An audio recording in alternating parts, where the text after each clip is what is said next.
Madame, Monsieur, bonsoir. Bienvenue sur Gabon News. Le monde entier a consacré la journée du 3 décembre, Journée internationale des personnes handicapées.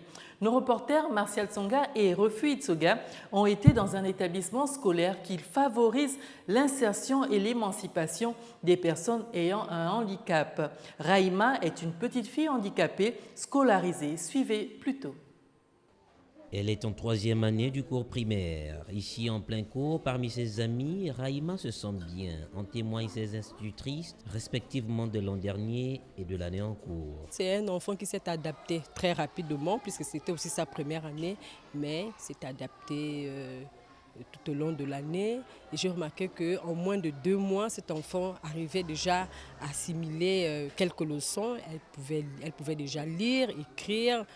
En fait, ça ne gênait pas les autres, elle-même aussi, parce qu'il fallait que les autres aussi sachent que nous avons aussi besoin de ces cas au milieu de nous.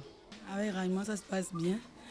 C'est vrai que, étant donné son handicap, mais elle arrive à s'intégrer, à mieux faire le travail que beaucoup d'enfants même.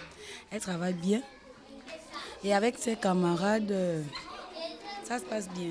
Il n'y a pas de différence entre cela et cela. Et il l'accompagne toujours dans tout ce qu'elle fait. Ma foi, aller dehors pendant la récré ou pendant qu'elle arrive, il l'accompagne dans tout ce qu'elle peut faire.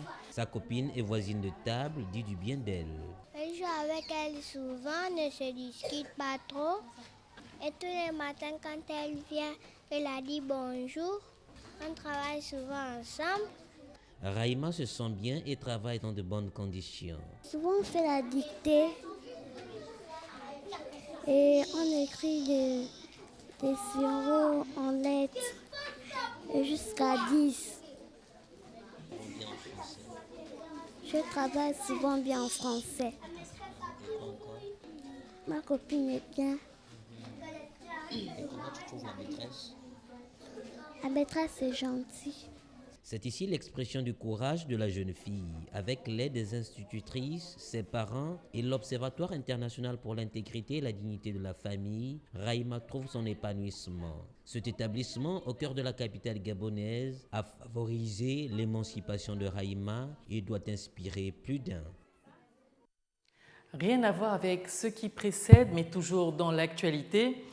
Nous parlons de l'USO, l'Institut universitaire des sciences de l'organisation, qui observe un mouvement de grève depuis plusieurs jours déjà. Et pour cause, les enseignants de cet institut réclament le paiement de leur prime d'incitation à la performance, entendez la PIP. Seule condition sine qua non à la reprise des cours. Martial Tsonga, Refu Itsoga. Pas de PIP, pas de cours. Les enseignants de l'USO revendiquent eux aussi la prime d'incitation à la performance. Ils ont suspendu les cours et c'est la raison du mécontentement des étudiants. Déjà, vous allez remarquer que là, en ce moment, il y a 2 banderoles et donc du coup, il y a 2 mouvements d'humeur.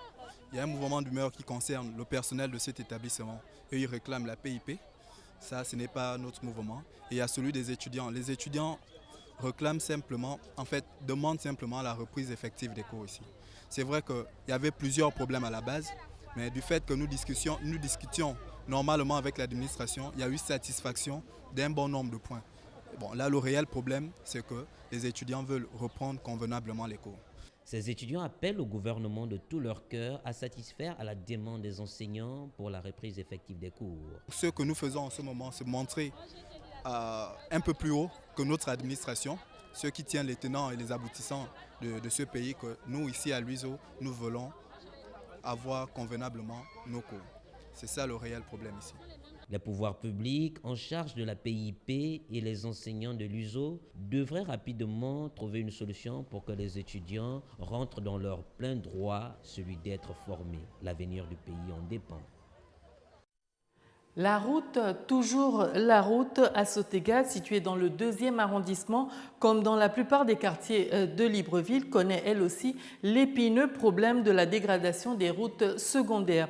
Une situation récurrente dans la capitale gabonaise. Martial Tsonga et Refu Itsoga ont encore une fois fait le constat pour vous.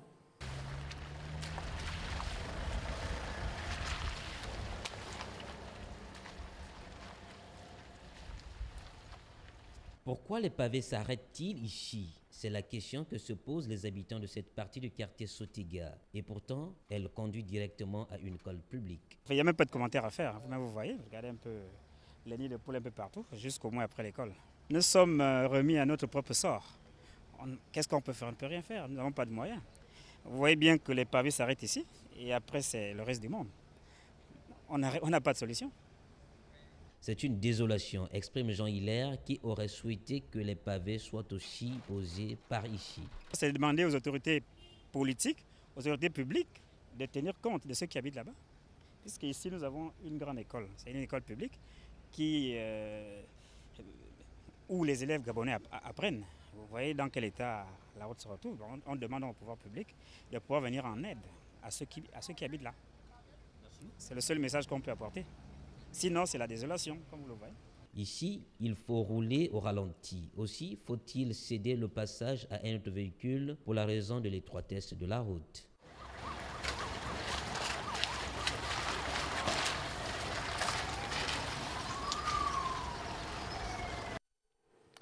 Une soirée de prière au mausolée Omar Bongo Ondimba de Franceville. Les membres de la communauté musulmane ont occupé la grande mosquée de ce mausolée pour demander à Allah d'accorder le repos à l'ancien calife général de cette communauté au Gabon. On retrouve Kenyon Gouri et Justin Bitégué.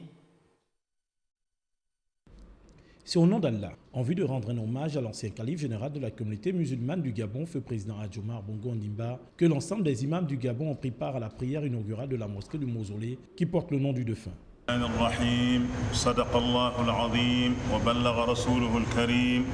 ونحن على ما قال ربنا وخالقنا ورازقنا ومولانا من الشاهدين الشاكرين بقلب سليم الحمد لله رب العالمين والعاقبة للمتقين والصلاة والسلام على رسولنا محمد وآله وصحبه أجمعين. Comme pour rendre grâce à Allah et purifier cet endroit afin que la bénédiction divine y demeure à jamais, la lecture du Saint-Coran a constitué une phase importante de cette soirée de prière.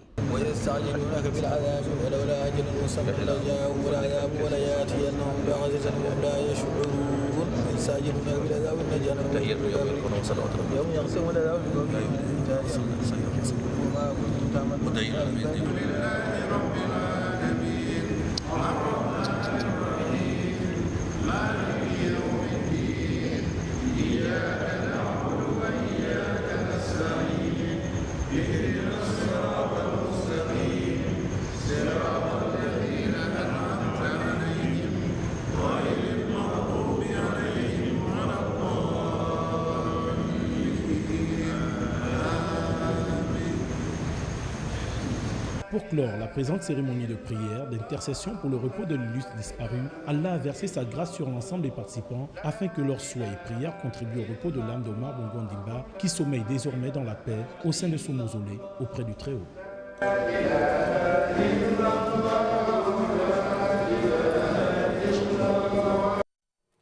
Nous restons à Franceville. C'était la marche de la jeunesse lors du grand mouvement qui a réuni les Altogovéens le week-end dernier à Franceville en soutien au président de la République. Les jeunes sont venus en grand nombre participer à celle-ci. Le délégué national de la jeunesse du parti au pouvoir se dit satisfait de cette mobilisation dans la province du Haut-Ogooué. Kenyon Gouri. La marche qui a réuni les militants du Parti démocratique gabonais dans la province du Haut-Ogooué était une occasion pour la jeunesse de cette contrée de se mettre en évidence. Venus des 4 coins de la province, ils ont prouvé leur importance par une participation massive. Le délégué national de l'Union des jeunes du Parti démocratique gabonais n'est pas resté insensible à l'action de la jeunesse dont il a la gestion. Nous, jeunes du Haut-Ogooué, sommes rassemblés ce jour pour affirmer haut et fort notre soutien à la politique du président Ali Bongo Ondimba. Les jeunes ont, à travers cette mobilisation, apporté leur soutien à Ali Bongo Ondimba, une jeunesse avec laquelle et sur laquelle il faudra désormais compter pour tous les combats. La mobilisation, il faut le rappeler, était d'apporter un soutien massif et indéfectible au président de la République, chef de l'État, Ali Bongo Ondimba. Et cette province est une province qui est majoritairement constituée de jeunes. Et je crois que Ali Bongo Ondimba, en 2009, a été dans une large majorité plébiscité par la jeunesse. Et je crois qu'aujourd'hui, ça a été justement un symbole et un signal fort que cette jeunesse a voulu lui envoyer en manifestant à la fois son soutien mordicus, mais surtout envoyer un message à ceux-là qui aujourd'hui portent atteinte à son intégrité morale, portent atteinte à son honneur, mais surtout agressent directement à travers les attaques sa famille. Cette mobilisation de la jeunesse du Parti démocratique gabonais est la précision d'un avenir qui se construit dans l'optique de perpétuer l'action de cette formation politique. Voilà, c'était là l'essentiel de l'actualité du jour. Merci à vous de l'avoir suivi. L'information est toujours en continu sur votre site www.gabonnews.com. Au revoir et à demain.